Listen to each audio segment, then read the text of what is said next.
Well, welcome back. Welcome anew to the Further Faster podcast. I am, of course, Joseph McClendon III, and I will be your host, your guide, and maybe even your mentor on this leg of your journey to help you do exactly what the name implies, and that is to go further, faster in becoming more wealthy. And around here, wealthy means to be healthy, happy, and financially abundant.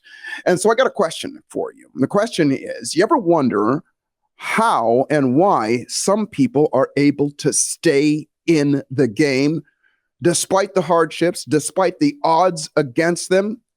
Well, my guest today is Malcolm-Jamal Warner. Unless you've been living under a rock, he is a star of TV and film and a Grammy-winning musician. And he's going to share with us a little bit of insight as to how he's been able to not just stay in the game, but thrive in this game as well. So grab a pad and paper, and we'll be right back with Malcolm-Jamal Warner.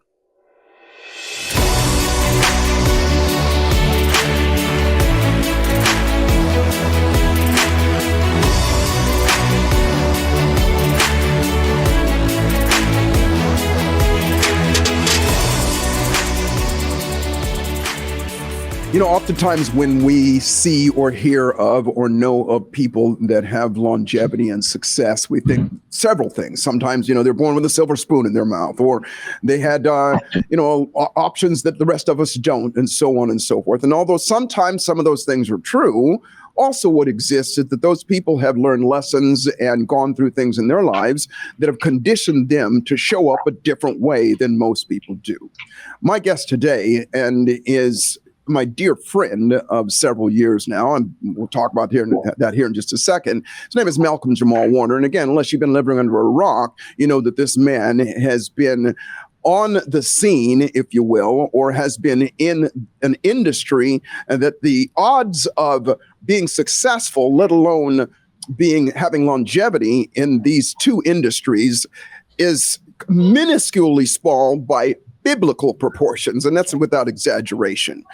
His name is Malcolm-Jamal Warner, and again, he is a star of TV and film, and is also, you may or may not know this, a Grammy-winning, not just a nominated, but Grammy-winning musician, unbelievable bass player, and also father and husband. And he's my guest here today, and he's going to share with us a little bit about how he's been able to stay in the game and kind of what goes along with that. So, Mal, are you out there? I am here. What's happening, brother? There he is. How are you, my friend? I'm well, brother. I am well. And yourself? I could not be better. And so, as I was saying to the great folks out there, well, first off, let's start off this way.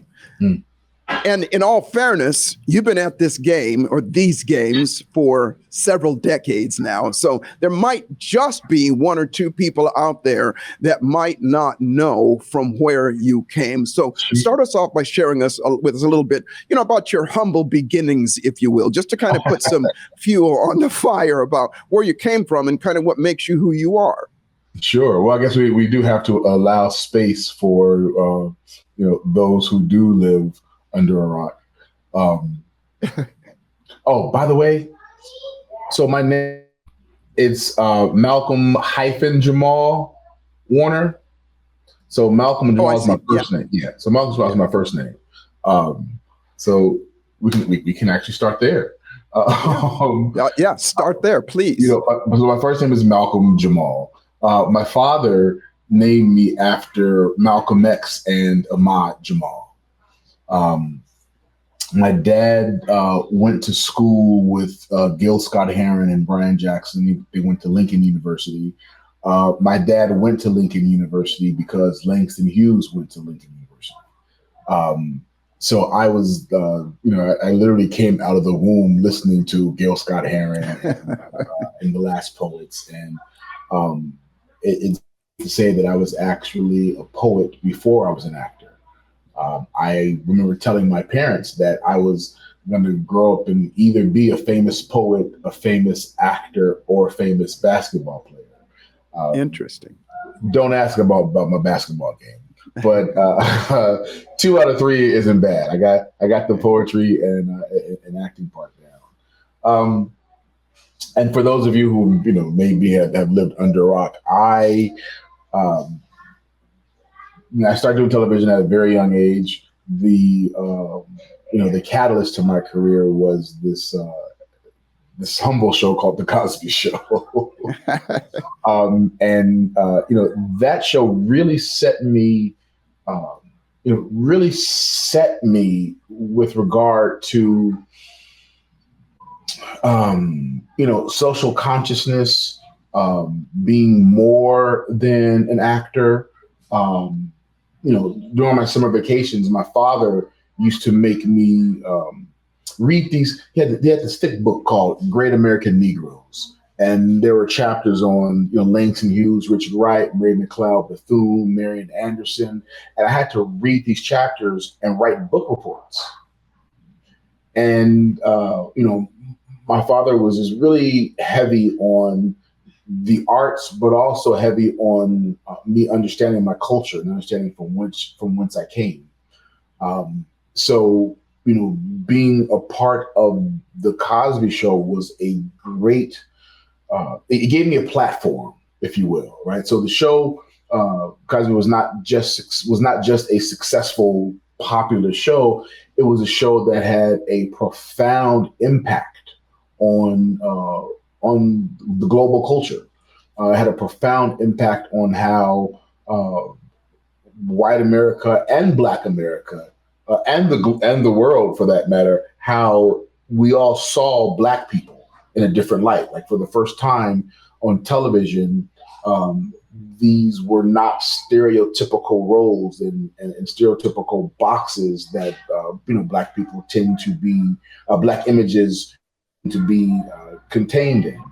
So it was a wonderful way to walk through life, knowing that the work I was doing was having a significant social impact on American culture, and almost maybe more importantly, Black culture. Yeah. I got to interject here for a second, because there are a couple things that, here at Further Faster, we talk about the three things, the 60-20-20 rule. Psychology, 60%, everything that you do and you accomplish comes down to three things: 60% your psychology, 20% your energy, and 20% magnetism. And in all that you're saying, there are two things I want to point out. First off, you and I have known each other for several years, and you told me, your beginnings way back when we met. And when you told me about your father making you do book reports and things like that, and I always have held you and still do hold you in high esteem. Guess what I did with my son on summer times? Yeah, that's exactly what I did with him. Great. I pulled him out. And by the way, he did not appreciate it at the time at all. I didn't at all. Yeah, exactly. And lo and behold, as a result of that, he shines in that area now. He has a film school or film class in school. He's a great writer, and he does those things. And he's 16 years old, so he'll never admit that.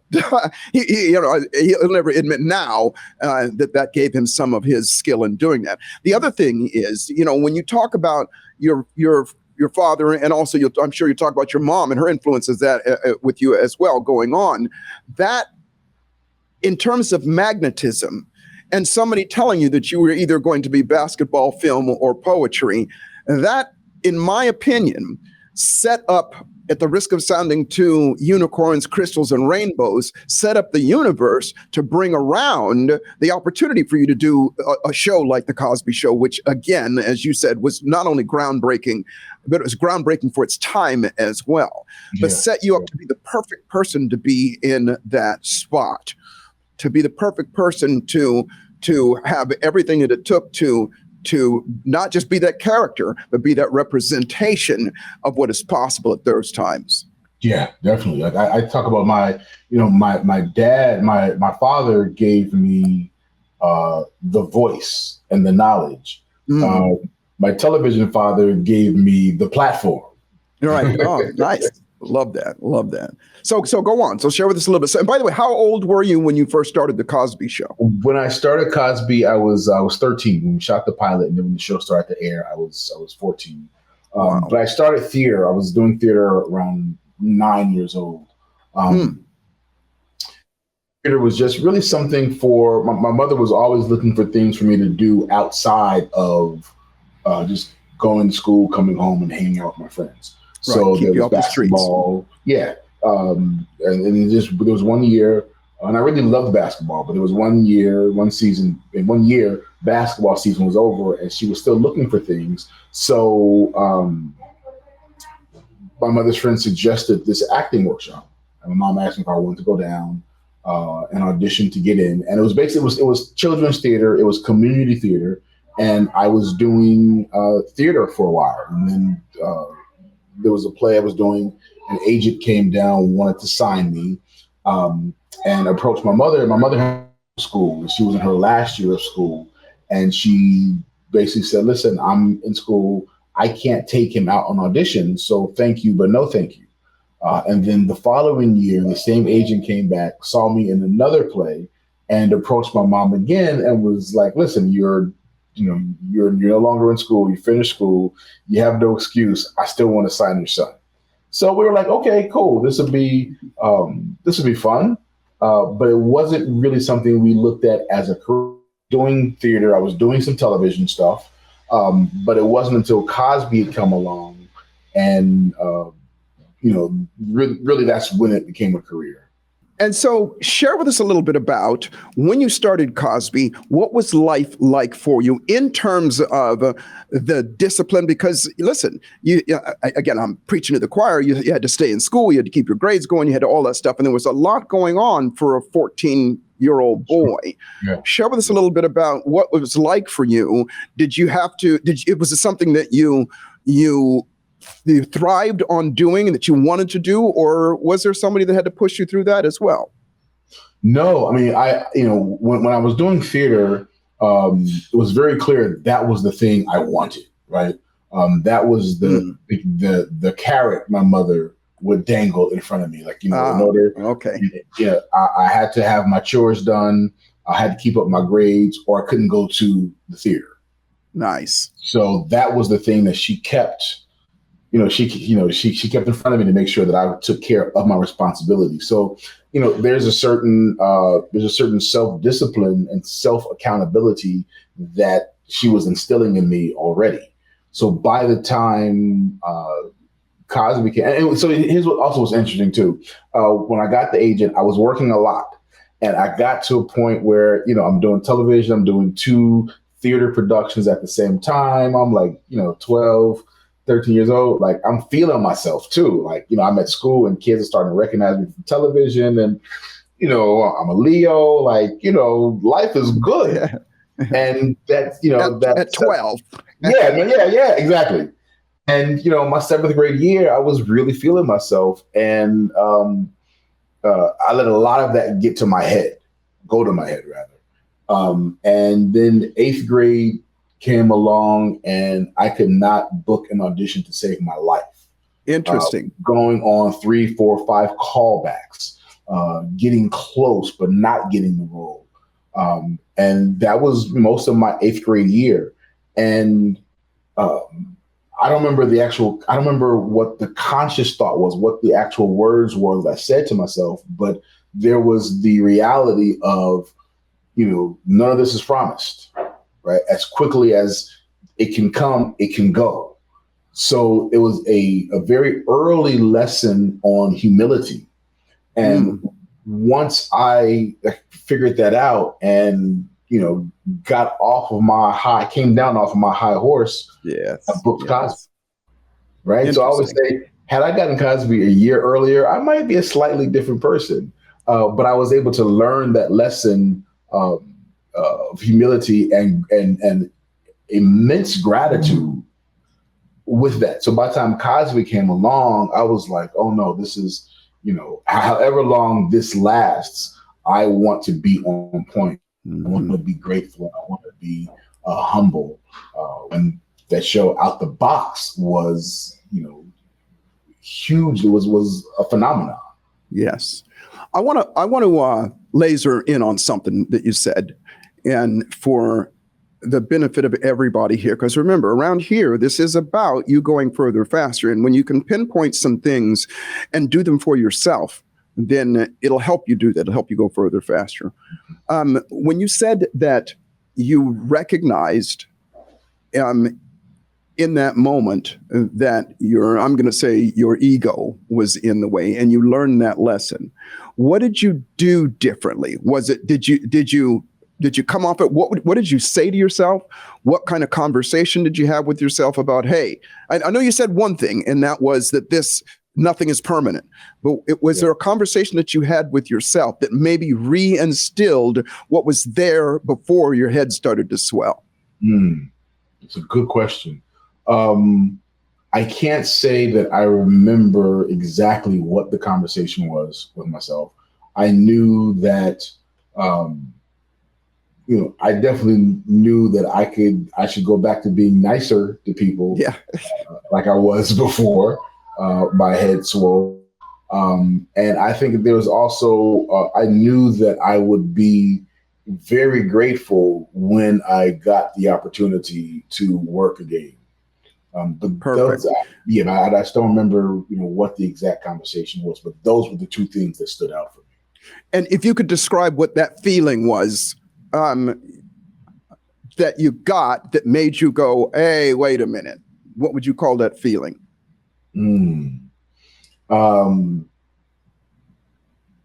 I guess, at 12 years old, I guess, I was sad. And I don't know looking back, some depression that came with it. I don't know if I would have, I don't know if I would have called it depression at 12 years old, but I just remember being sad. And right. Okay. So perfect. The reason I'm asking you these questions is there's always a sequence. You know how we roll up in here.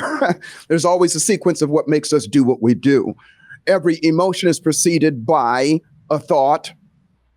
And those thoughts come about either two ways. Something stimulates us from the outside, which is generally the way something comes along and says, it's like a slap in the face, or something happens and it stimulates us to wake up, or something from the inside comes up as a result of it's just a repetition, but usually it's something stimulated from the outside. So your stimulation from the outside came from you weren't getting booked and you weren't getting as popular and you weren't sitting up there.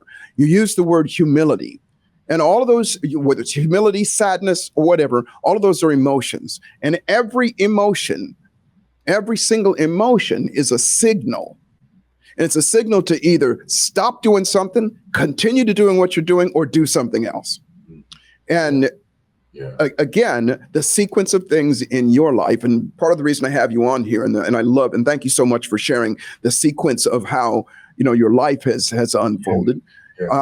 Is for people to recognize that every, whether it's your mother, your father, your sister, your brother, somebody said something in high school or whatever, all of those are puzzle pieces that make us who we are right now. And we've all had opportunities to have been taught discipline or learned discipline or so on and so forth. But when something happens, which it happens to us all the time, which the theme of this show is, how do some people stay in it? And I will always say this about you. You've heard me say this dozens of times. And that is that you are one of the most coachable people I've ever met. You seek out, as a matter of fact, that's how we met. We met, both of us went to one of our dear friends, Victor Wooten, his music camp to be coached on how to be better bass players, if you will. And to have better musicians. Thank you very much. Yes. Yeah.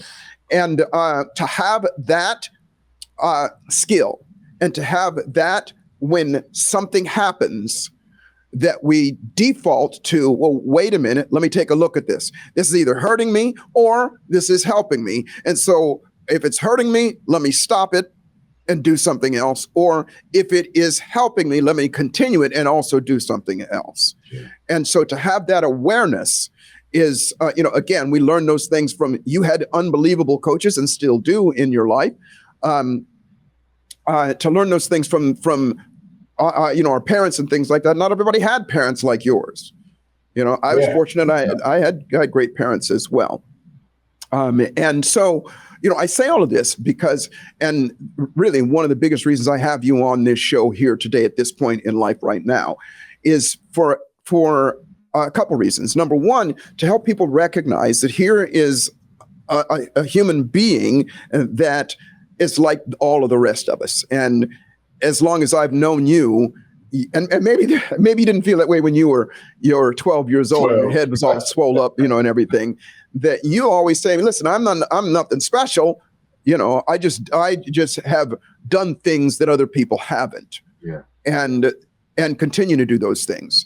And, now at, the age you are right now, and moving into where you're going right now, you're in an industry, both of those industries, music as well as the film and the acting, are just, listen, the wake of people that are left behind in that is astronomical. And it's not somehow that you not only have been able to stay in the game, but have thrived in this game. You just finished, as a matter of fact, you said the Resident, that was, you just finished shooting that and you're on to other things now, correct? Yeah. It's, I finished The Resident. I also had a really great show called The Accused. Oh, goodness, yes. If you, ladies and gentlemen, if you haven't seen that, go see that. And yeah. You didn't warn me about that one. I scolded you. Yeah, that was heavy, man. So I've had just a really great.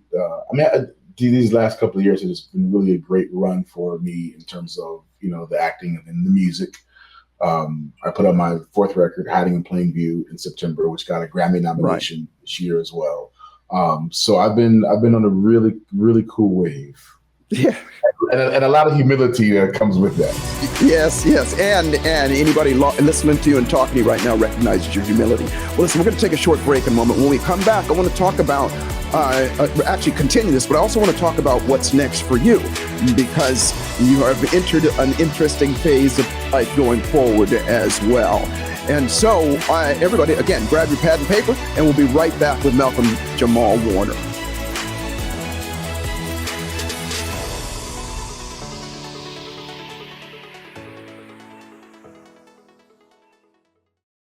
Hey, what's good? It's me, Joseph McClendon III, and let me get real with you just for a second. Now, you've probably heard me talk about this before, something that I call the thieves of our dreams. Procrastination, hesitation, fear of failure, fear of success, self-doubt, self-loathing, imposter syndrome, and fear of rejection. Well, let me ask you a question. What if you could not only retrain your brain and your nervous system to automatically default to your absolute best thoughts, emotions, and behaviors, but you could also do the same for others that are going through difficult times and challenges in their own lives and things that are stopping them from creating the life of their desires?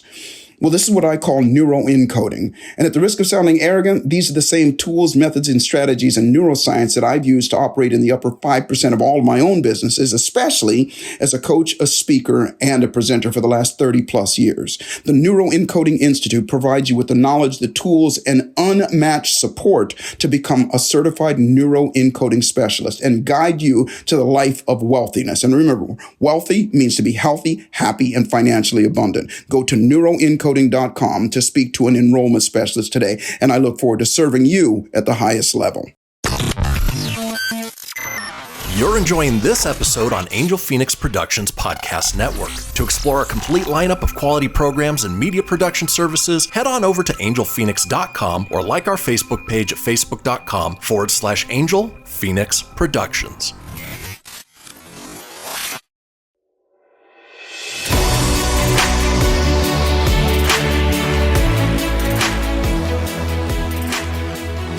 Well, welcome back. I'm Joseph McClendon III, and I'm here with my amazing guest, Malcolm-Jamal Warner.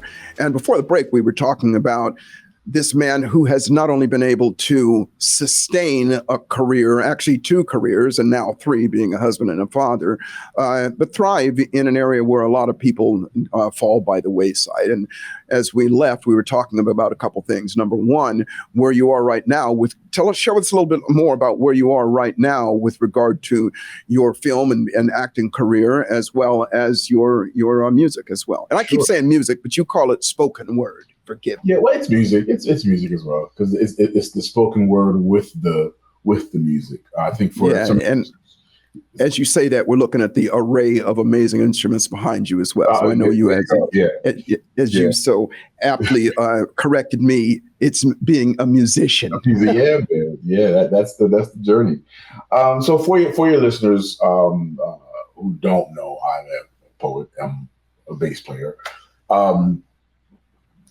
The music has always been a really big part of my life. Like I said, I put out my 4th album, and the music is a way it's an avenue of creative expression that I have found that I've needed to balance, everything that comes with the territory of the acting side of my career. And the music has also allowed me to kind of use that to express, not just, like I'm known for, doing love poems and social consciousness poems, but I also share a lot of myself in my poetry and my music in terms of my journey, in terms of, my own issues with vulnerability and being comfortable in my skin. So I'm glad to have that kind of platform, one for me to express what I need to for myself, but then also to, to share with other people in hopes that other people, that the messages resonate with other people as well. So the music is definitely an avenue for me to, to get that side of me out and to help, as many people as I can who listen to the music and it resonates. So for those of you who don't know my music, I highly suggest you can check it out. You can go to either Spotify or Apple Music. It's Malcolm-Jamal Warner's Miles Long. If you just type in my name, there'll be features and collaborations with other artists. But for listening to hear my music specifically, it's under Malcolm-Jamal Warner's Miles Long. And we'll include that in the description here, so you'll be able to click on it or go to it as well. And so this is spectacular. And again, I'll say this again, both of these industries, the likelihood of just success alone, and let alone longevity, is just astronomically low. Yeah. Astronomically low. And so I want to ask, what is next for you? At this stage in your life, what is next for you? Well, it's interesting because I'm at the stage in my life where let's just say I'm no longer in my 40s. And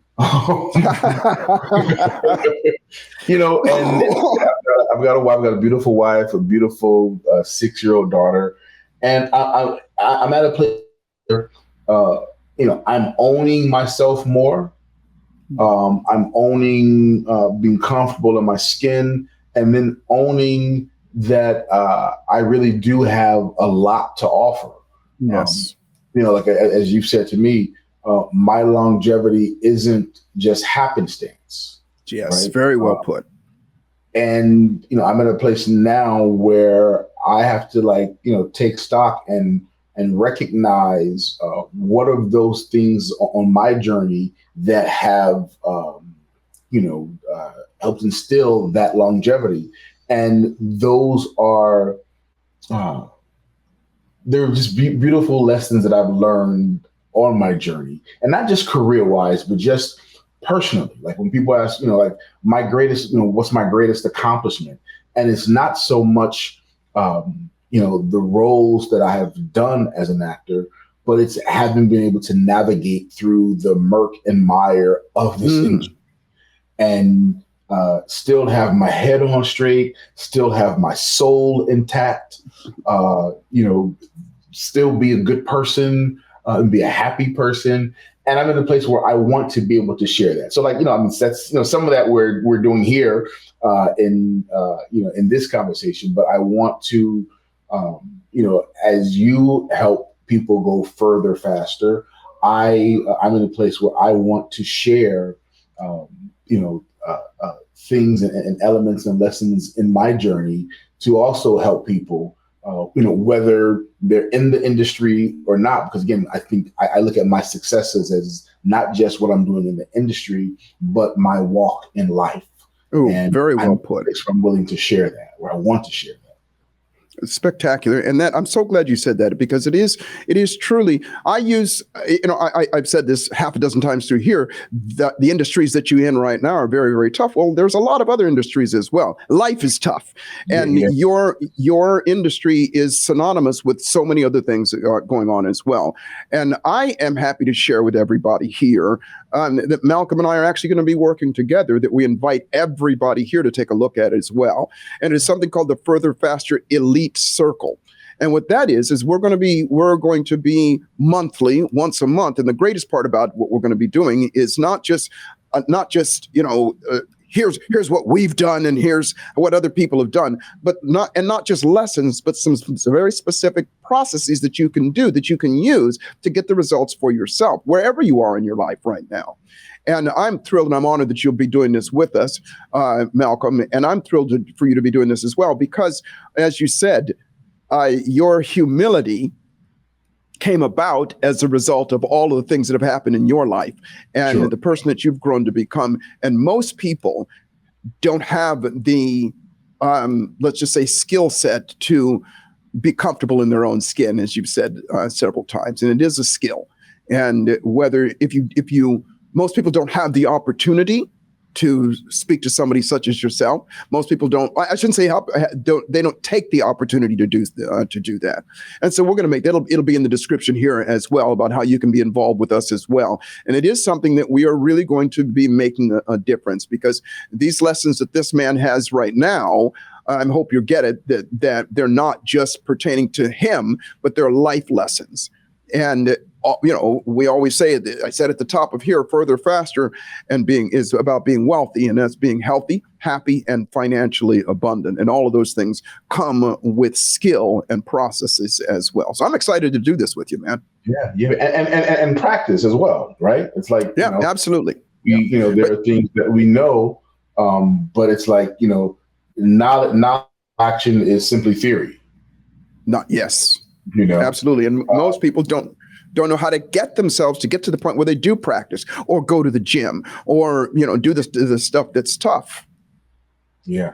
And so I'm happy to be in to have a platform to be able to help, give some tools and skill sets that can be practiced to enrich other people's lives. Because I look at my life and I feel very enriched. And sometimes I even have to, as we talk, there are times where, some days I have to be reminded at how enriched my life is. And as we all do, so I think it's, being able to share, whatever tools to, dig ourselves out of, darkness that, some darkness that we're all susceptible to, right? It's part of life. As you said, life is tough. So, I'm happy to be able to, share some tools that have worked for me and presently work for me, because I still presently need them. Well, Mel, listen, I couldn't have said it better myself, in that life is up and down, and it's going to be faced with stuff, but the ability to, I always say, snap out of it, or as you put it, rise to the occasion or whatever. That comes down to a skill, not just, like you said, happenstance. It is something that once you start to practice it, and it's ironic you're saying that, you're sitting there with all those instruments behind you, knowing that your craft and what you do always comes with practice. And most people don't correlate practice with hard work. They don't correlate practice with the due diligence, if you will, but that's really all it is. But having that skill set to be able to get up early and stay up late and do the extra stuff is really important. So listen, man, we could absolutely go on forever, and I appreciate you more than you know. Your friendship, and I thank you so much for sharing this with our viewers and listeners here. And for everybody listening, remember that two things. Number one, follow this man and listen to his music or spoken word, because that alone is going to put you in a mindset of possibility and what I call optimism, having more options in your life. And then secondly, go to the description, you'll find it, and join us at the Further, Faster Elite Circle. It's just a monthly call. We'll take like an hour of your time. No, we won't take it. We'll give an hour of our time, if you will, and it'll consist of, we're gonna share with you some things, and then give you something to do, and then you'll have an opportunity for a live Q&A as well. So again, it's in the description. Malcolm, thank you so much again for not just being a part of my life, but having inspired me and literally millions and millions of people around the world. And everybody else, remember this: that life is always exactly what you dare to make it. And fortune always favors the bold. So the trick to life is to boldly step up and dare to make your life magnificent. and we will see you at the top.